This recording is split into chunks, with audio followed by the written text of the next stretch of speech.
2024 மக்களவைத் தேர்தலில் பாட்டாளி மக்கள் கட்சிக்கு ஒதுக்கப்பட்ட தருமபுரி மக்களவைத் தொகுதியில் அரசாங்கம் போட்டியிடுவார் என்று அறிவிக்கப்பட்டிருந்த நிலையில் அவர் மாற்றப்பட்டு அவருக்கு பதிலாக பசுமை தாயகம் அமைப்பின் தலைவர் முனைவர் சௌமியா அன்புமணி போட்டியிடுவார் என்று நேற்று அறிவித்தது பாமக. இந்த முறை அன்புமணிக்கு பதிலாக சௌமியா அன்புமணி போட்டியிடுவார் என்ற தகவல்கள் முன்பே கசிந்தாலும் தருமபுரி கிழக்கு மாவட்ட செயலாளரான அரசாங்கத்திற்கு வாய்ப்பு கொடுத்தது பாமக. பாஜகவை பொறுத்தவரையில் ஸ்டார் வேட்பாளர்களை நிறுத்தினால் வெற்றி தோல்வி என்பதை தாண்டி அதிக வாக்கு வங்கியை பெற முடியும்.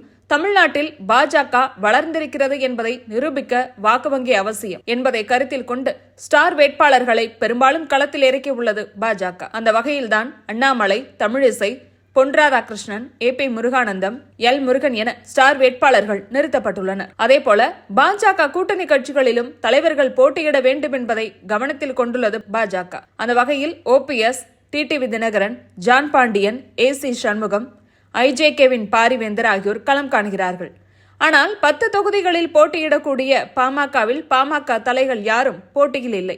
எனவே மீண்டும் அன்புமணியை களமிறக்க பாஜக அழுத்தம் கொடுத்த நிலையில் அவருக்கு மாநிலங்களவை பதவிக்காலம் இன்னும் 1 வருடம் இருக்கிறது. மேலும் எதிர்காலத்தில் பாஜகவிடம் ராஜ்யசபா சீட் கேட்டு பெறலாம் என்ற யோசனையும் அன்புமணிக்கு இருக்கிறது. எனவே அவர் நிற்க முடியாது என்று சொன்ன நிலையில் சௌமியா அன்புமணியை நிறுத்தும் யோசனையை பாஜக தந்த நிலையில்தான் வேட்பாளர் மாற்றப்பட்டிருப்பதாக சொல்லப்படுகிறது. பாமகவுக்கு முக்கியமான தொகுதியாக, செல்வாக்கு மிக்க தொகுதியாக தர்மபுரி உள்ளது. இந்த தொகுதியில் அரசாங்கம் வேட்பாளராக அறிவிக்கப்பட்டது பாமகவில் ஒரு தரப்பினருக்கு அதிருப்தி என்ற தகவல்களும் வந்தன. தருமபுரி கிழக்கு மாவட்ட பாமகவில் கோஷ்டி அரசியலை உருவாக்குகிறார் அரசாங்கம் என்ற அதிருப்தி அவர் மீது இருப்பதாகவும் சொல்லப்பட்டது.